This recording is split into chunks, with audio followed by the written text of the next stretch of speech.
सुनाते हैं। प्रथम पूजनीय श्री गणेश ही माने जाते हैं, हम कथा सुनाते हैं। हे गजानन भगवान तुम बड़े ही दयानिधान, हे गजानन भगवान तुम बड़े ही दयानिधान।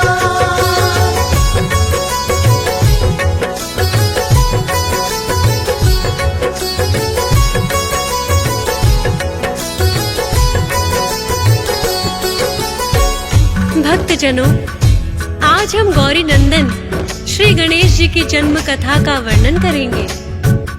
भक्तजनों, श्री गणेश जी विघ्न विनाशक तो है ही, इन्हें सब देवताओं में सर्वप्रथम पूजनीय का वरदान भी प्राप्त है। यदि श्री गणेश प्रसन्न रहे तो माता लक्ष्मी का निवास स्वयं ही भक्तों के घर में हो जाता है। श्री गणेश ही रिद्धि सिद्धि के दाता है। इनकी पूजा करने से भक्तों को सद्बुद्धि प्राप्त होती है। तो आइए भक्तों सुनते हैं श्री गणेश की ये पावन कथा।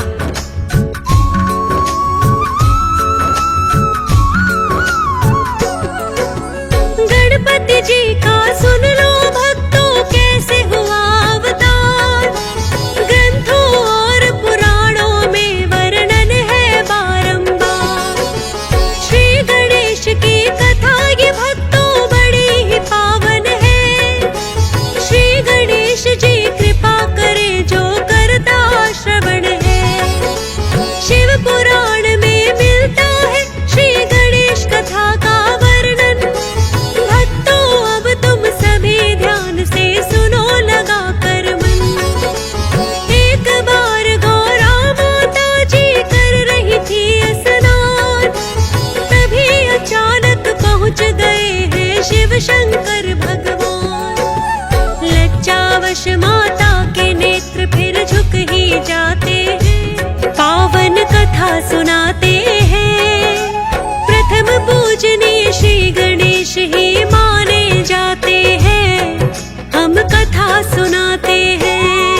हे गजानन भगवान तुम बड़े ही दयानिधान, हे गजानन भगवान तुम बड़े ही दयानिधान।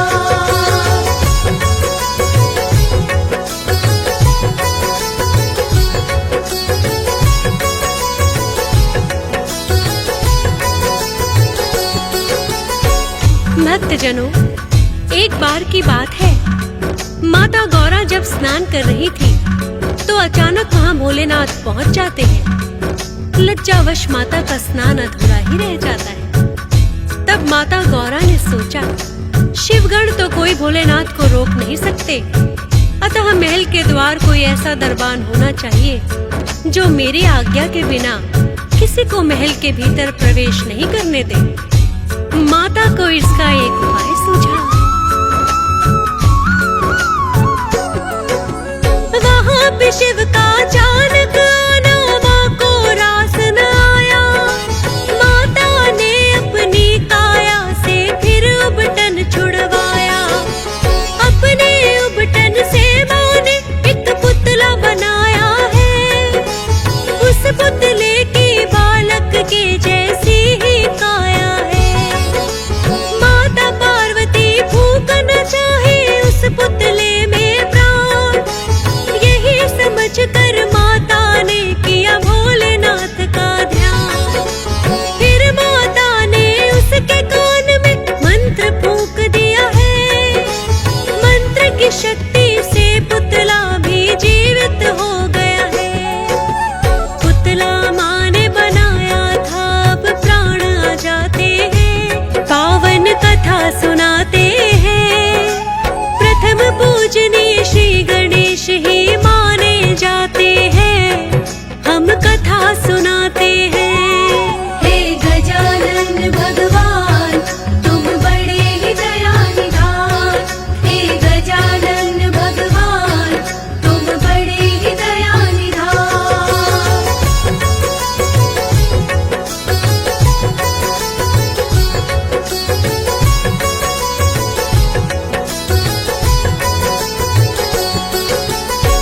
भक्तजनों, स्नान और ध्यान स्नान में किसी प्रकार का विघ्न नहीं होना चाहिए।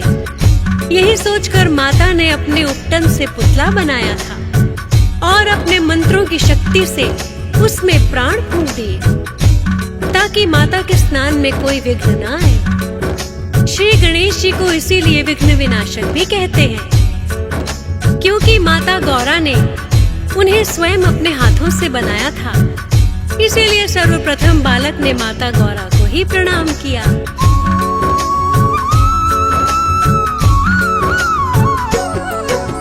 सर्वप्रथम उस बालक ने माता को प्रणाम किया। माँ गौरा ने भी है उसे आशीर्वाद दिया। बालक बोला, माता जी बतलाओ मेरा काम, जिसके लिए किया है आपने माँ मेरा निर्माण। गौरा माँ ने फिर तो विनायक को दिया है आदेश, मेरी आज्ञा बिन कोई कंदरा में नहीं करे प्रवेश। अब से विनायक तुम समझो मेरी ही हो संतान, कंदरा द्वार पर पहरा देना बन करके दरबार। माँ की आज्ञा पाके विनायक शीश झुकाते हैं, पावन कथा सुनाते हैं। प्रथम पूजनीय श्री गणेश ही माने जाते हैं, हम कथा सुनाते हैं। हे गजानन भगवान तुम बड़े ही दया निधान। हे गजानन भगवान तुम बड़े ही दया निधान।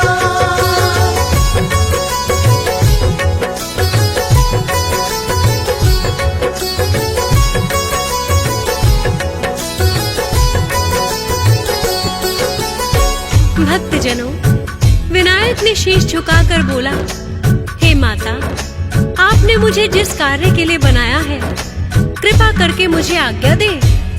तब माता गौरा कहने लगी, हे विनायक, तुम कंदरा के द्वार पर दरबान बन पहरा देना और इस बात का ध्यान रखना कि कोई भी मेरी आज्ञा के बिना कंदरा के भीतर प्रवेश नहीं करे।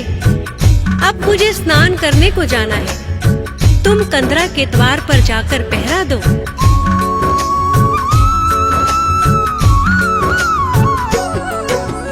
बनकर पहरेदार विनायक बैठ ही जाते हैं। भोलेनाथ इतने में कंदरा द्वार पे आते हैं। देखा कोई बालक बैठा है बनकर दरबार। भोलेनाथ उस बालक को तो ना पाए पहचान। कंदरा के भीतर प्रवेश जो भोले ने करना चाहा, झट से वो बालक है फिर भोले के सामने आया। कहने लगा, बाबा मेरी माँ ने है दिया आदेश, उनकी आज्ञा बिना करे ना भीतर कोई प्रवेश। आप बताओ किस हक से फिर भीतर जाते हैं, पावन कथा सुनाते हैं। प्रथम पूजनीय श्री गणेश ही माने जाते हैं, हम कथा सुनाते हैं। हे गजानन भगवान तुम बड़े ही दया निधान। हे गजानन भगवान तुम बड़े ही दया निधान।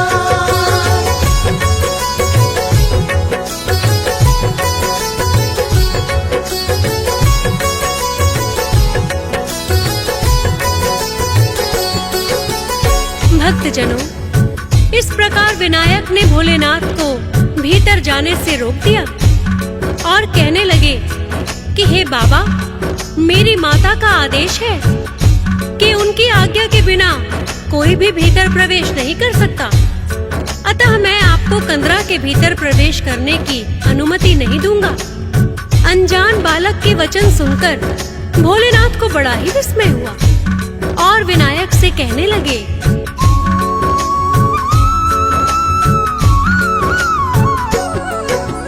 कौन हो बालक और बताओ कहाँ से तुम आए। हम हैं भोलेनाथ, हमें पहचान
भक्तजनों, जब विनायक अपनी जिद पर अड़ जाते हैं तो भोलेनाथ बड़े ही आश्चर्यचकित होते हैं और नंदी से कहते हैं, हे नंदी, इस हठी बालक को यहाँ से हटाओ।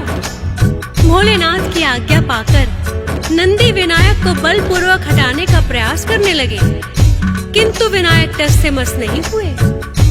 इतना देखकर अनेकों ही शिवगण आ जाते हैं और बलपूर्वक विनायक को वहां से हटाने का प्रयास करते हैं, किंतु अकेले विनायक सभी शिवगणों पे भारी पड़ जाते हैं।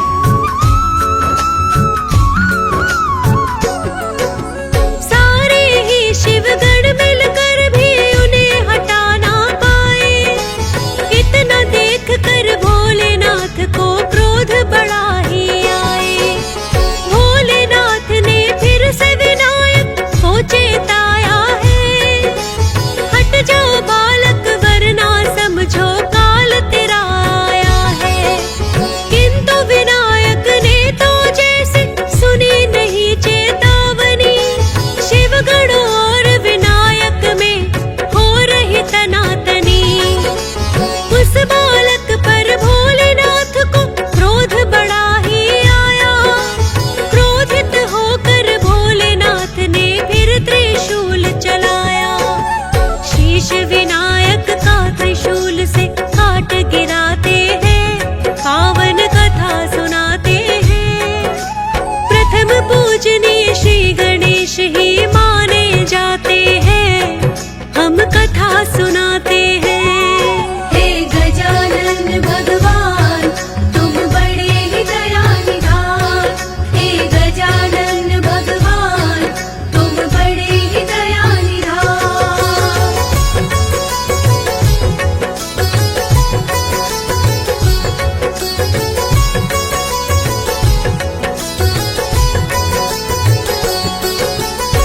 भक्तजनों, सभी शिवगणों ने अपना पूरा बल लगाया, किंतु विनायक को कोई भी वहां से हटा नहीं पाया। इतना देखकर भोलेनाथ बड़े ही क्रोधित हो गए और उन्होंने त्रिशूल के वार से विनायक का शीश ही काट गिराया।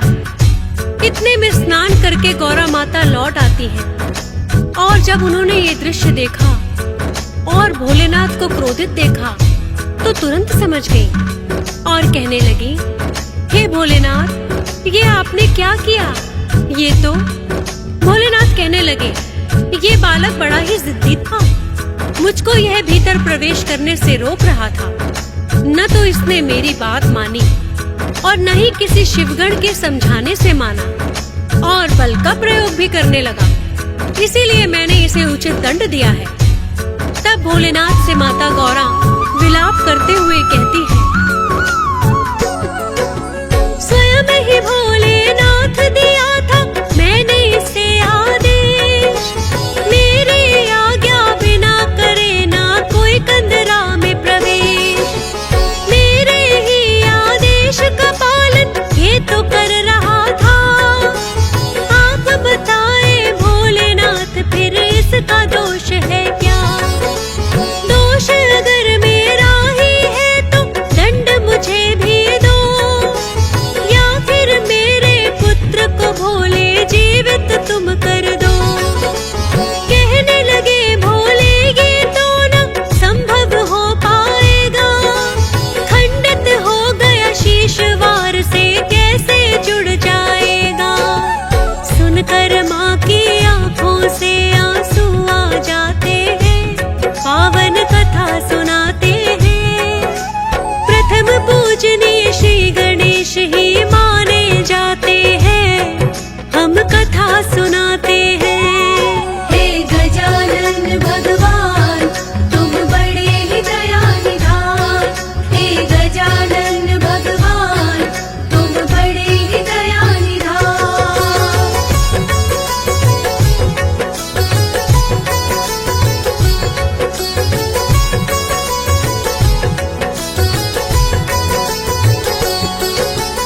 भक्तजनों, विनायक को इस अवस्था में देखकर माता गौरा विलाप करने लगी और बार बार भोलेनाथ से अपने पुत्र को जीवित करने की विनती करने लगी।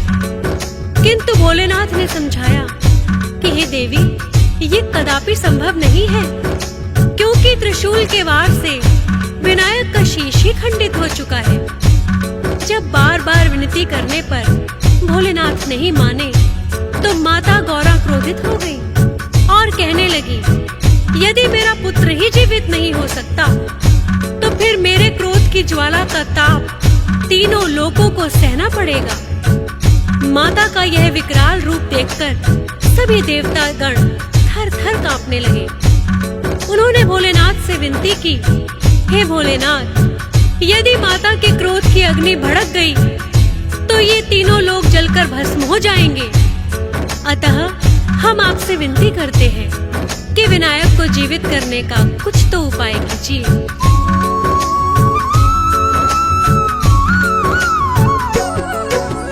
आखिर भोलेनाथ है भक्तों बड़े ही वरदानी, सब देवों ने विनती की तो भोलेनाथ ने मानी, लेकिन बोले शीश तो इसका खंडित हो गया है। खंडित शीश विनायक का ना फिर जुड़ सकता है। संभव है तब प्राण लौटने दूजा शीश कोई हो, जीवित कर दूंगा मैं इसे, कोई शीश तो लाके दो। किंतु सिर्फ उस बच्चे का जिस बच्चे से उसकी माँ निश्चित होकर के सोई हो अपनी पीठ घुमा। ऐसा शीश जुड़ेगा भोलेनाथ बताते हैं, पावन कथा सुनाते हैं। प्रथम पूजनीय श्री गणेश ही माने जाते हैं, हम कथा सुनाते हैं। हे गजानन भगवान, तुम बड़े ही दयानिधान। हे गजानन भगवान, तुम बड़े ही दयानिधान।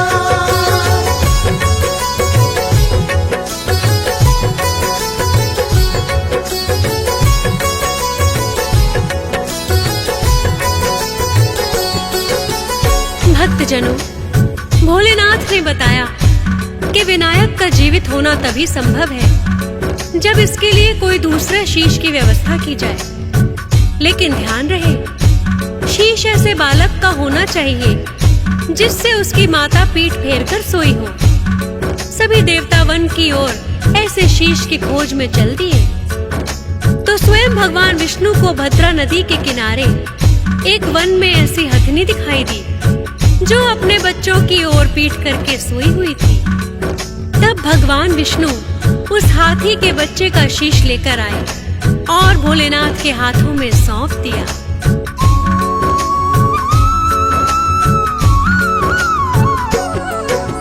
जैसा भी चाहिए था वैसा शीश मिल गया है।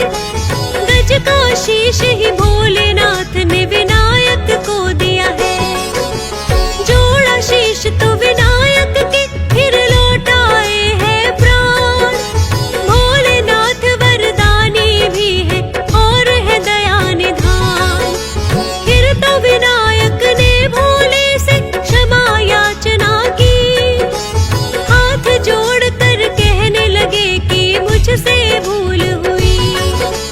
जीवित देख के पुत्र को माता भी प्रसन्न हो जाए। गज का शीश लगा है इनको गजानन कहलाए। भोलेनाथ के चरणों में फिर शीश झुकाते हैं, पावन कथा सुनाते हैं। प्रथम पूजनीय श्री गणेश ही माने जाते हैं, हम कथा सुनाते हैं। हे गजानन भगवान, तुम बड़े ही दयानिधान। हे गजानन भगवान, तुम बड़े ही दयानिधान।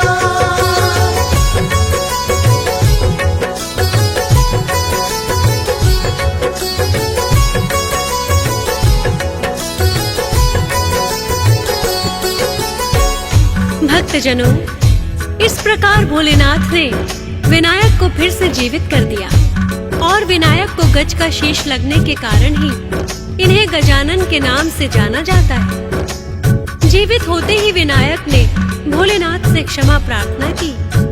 भोलेनाथ ने भी प्रसन्न होकर उन्हें सभी शिवगणों का अधिपति नियुक्त कर दिया, क्योंकि सभी शिवगण मिलकर के भी विनायक को हरा नहीं सके थे। शिवगणों का अधिपति होने के कारण ही इन्हें गणपति बोला जाता है। आइए भक्तों सुनते हैं विनायक को प्रथम पूजनीय होने का वरदान कैसे मिला था।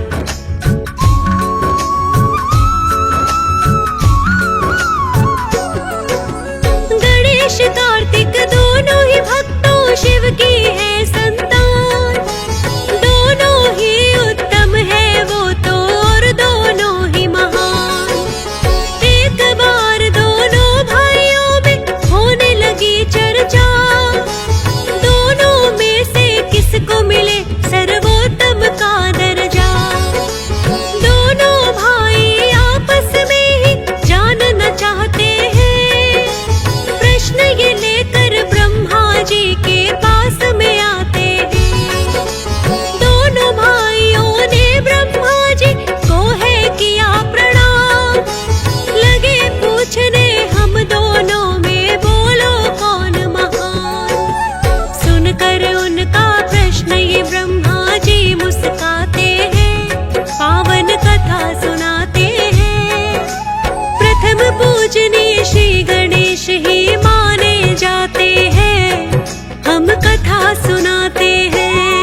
हे गजानन भगवान तुम बड़े ही दयानिधान, हे गजानन भगवान तुम बड़े ही दयानिधान।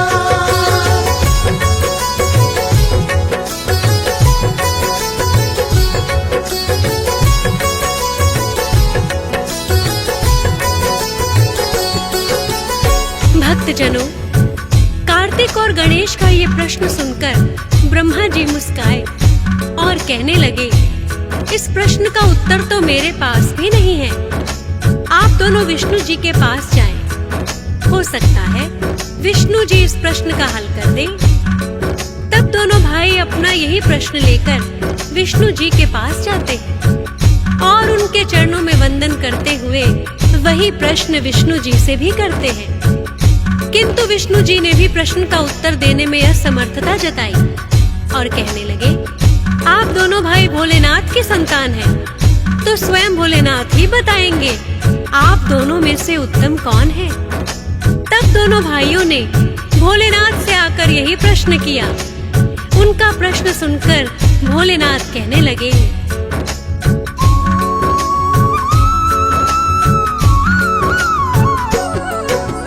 इस पृथ्वी का चक्कर जो भी पहले लगा कर आए, दोनों भाइयों में सुन लो वही उत्तम माना जाए।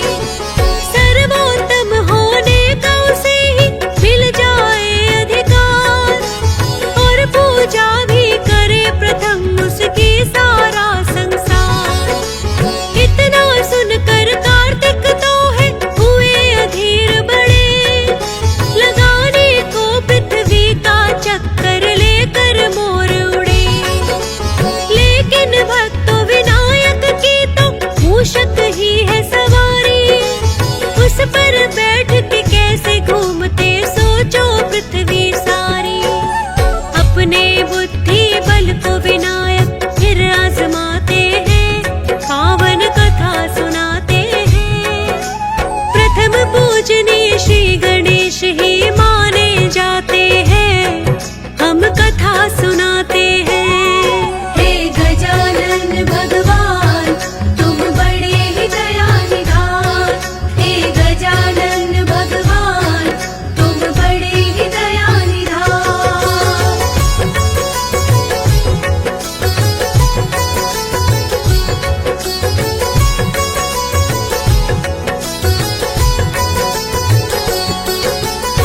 भक्तजनों, भोलेनाथ की बात सुनकर कार्तिक तो तुरंत ही अपना मोर लेकर उड़ गए और सोचने लगे, सर्वोत्तम होने का स्थान तो मुझे ही प्राप्त होगा। किंतु भक्तों, गणेश जी का वाहन तो मूषक ही है। कार्तिक से पहले पृथ्वी का चक्कर लगाना उनके लिए कैसे संभव हो सकता था। तब गणेश जी ने अपने बुद्धि बल का इस्तेमाल किया और मूषक पर सवार होकर अपने माता पिता का चक्कर लगा दिया।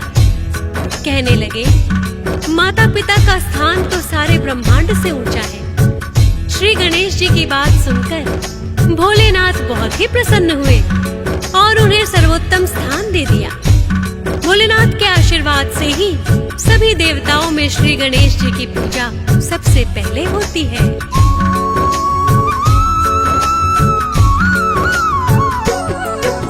स्वयं ही भोलेनाथ ने इनको दिया है ये वरदान। बुद्धि बल के कारण मिला है इनको उत्तम स्थान। इनकी बुद्धि बल को भोले ने भी मान लिया। प्रथम पूजनीय होने का तब ही वरदान दिया। श्री गणेश की भक्त